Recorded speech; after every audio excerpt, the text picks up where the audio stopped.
Abot sa 200,000 pisong halaga ng cellphone, relo at cash ang tinangay ng lalaking nahulikam na nanloob sa ilang commercial establishment sa Quezon City.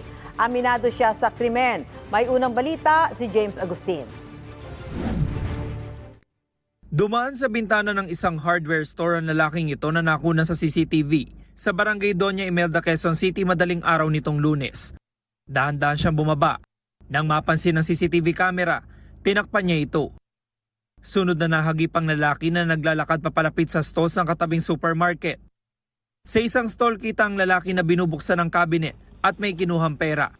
Ayon sa pulisya, tumagal ng halos 2 oras ang pagnanakaw. 5 stalls ang pinagnakawan kabilang ang 2 tindahan ng cellphone, 2 watch repair shop at 1 tindahan ng mga lighter.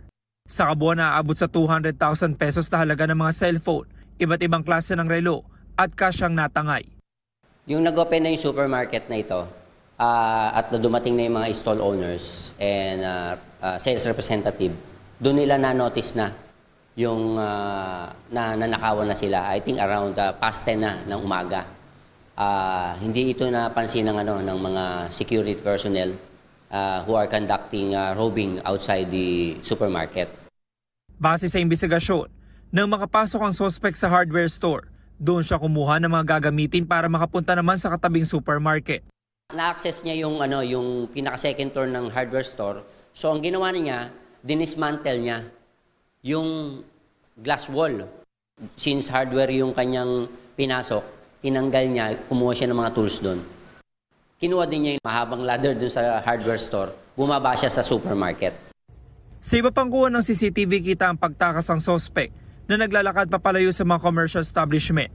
Sumakay siya sa tricycle, nakalaunan din natunto ng pulisya ang driver. Yung sinakyan niya na tricycle, natandaan kung saan siya binaba, somewhere in Sampaloc. Yun yung naging susi natin para malocate natin na mabilis itong mga suspect. Sa Sampaloc, Maynila, nakunan din sa CCTV ang suspect papasok sa kanyang inuupahang bahay. Sa follow-up operation na aresto ang lalaking suspect. Huli rin ang kasabwat na lalaki na hawak pa umano ang mga ninakaw na gamit ng subukan tumakas.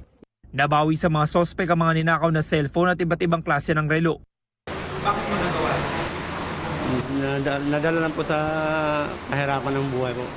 Nagkakataon lang po, napadaan lang po ako sa area. Hindi naman po kasabot dyan, wala po ko alam dyan sa mga ganyan. Maharap ang mga suspect sa reklamong robbery. Inaalam pa ng pulisya kung may kinabibilangang grupo ang dalawa at kung may iba pang establishmento silang pinagnakawan. Sisikapin namin kunan ng pahayag ang mga may-ari ng hardware store at supermarket. Ito ang unang balita. James Agustin, GMA News.